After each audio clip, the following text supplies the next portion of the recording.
I really joined the Air Force to fly the Spitfire.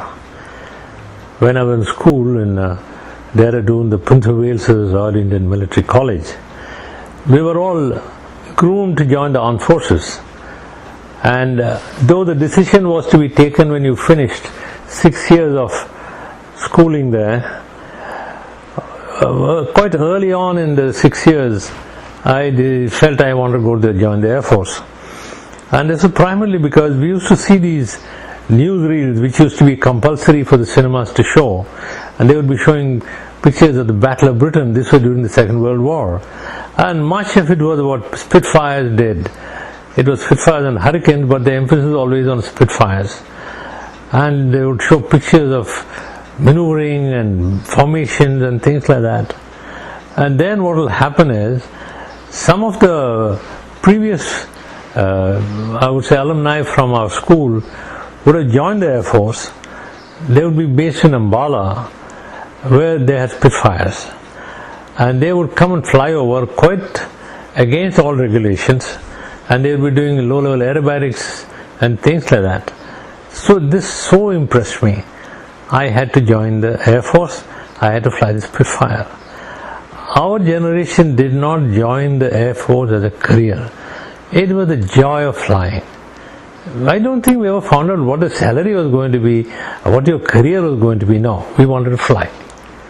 And it was not a living, it was a pleasurable way to keep occupied.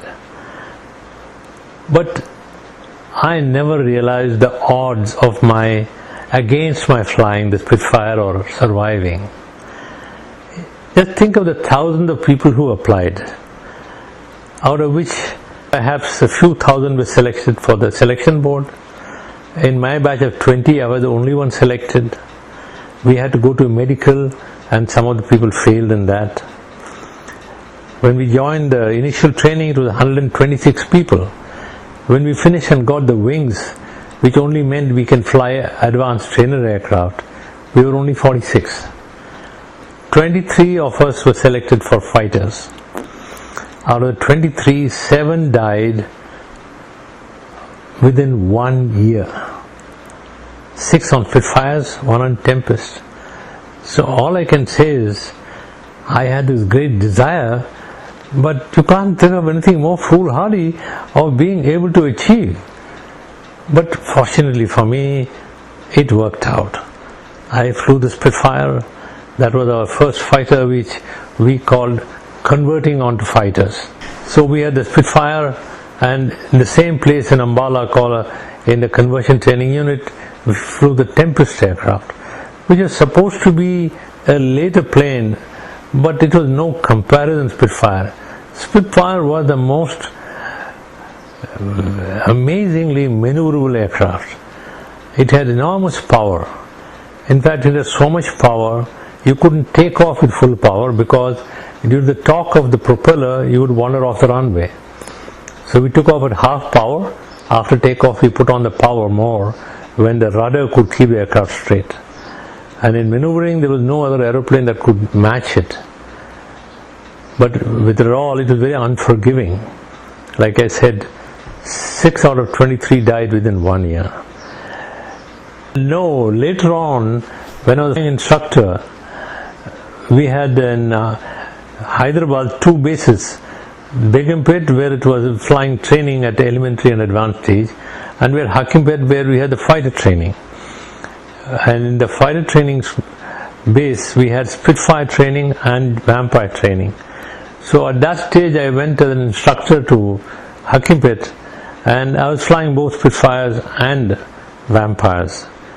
And so that time I flew Spitfire. And later on, whenever I got an occasion, for a few more years we had Spitfires in the Air Force. So whenever I was in a base where there could be Spitfire, like at Ambala when I went for a flying instructor's course and things, there were 2 fighter squadrons with Spitfires. I would fly with them to get the thrill of flying the aeroplane. We were about the first course where we had a Spitfire trainer. It's called a Spitfire 9. It was nowhere in comparison equivalent in performance, but it had similar kind of lines, and the engine had less power, but by and large it could simulate. The difficult thing about the Spitfire was you had this enormous nose in front. You couldn't really see the runway when you came into landing, and because of that you couldn't do a straight approach. It had to do what we called a curved approach. You were curving in the approach from the downwind to the final till you were about 200 feet, and people who were hotshots, they would curve down to the 20-15 feet, level off and land. So we had 2 or 3 sorties in Spitfire 9 just to mainly teach us the approach and landing. Otherwise, the rest of it we had to learn in the solo plane. Landing seemed to be, somehow we all used to concentrate on 3-point landing, and it worked out most of the time. The bigger fear was if you did a 2V landing and you made a slight mistake, you could touch the propeller on the ground. When it was level on the runway running for a takeoff, the clearance is only 9 inches. So when you land, if you make a slight mistake and apply the brakes harshly, the tail would come up and the prop would touch the ground. It has happened to many people.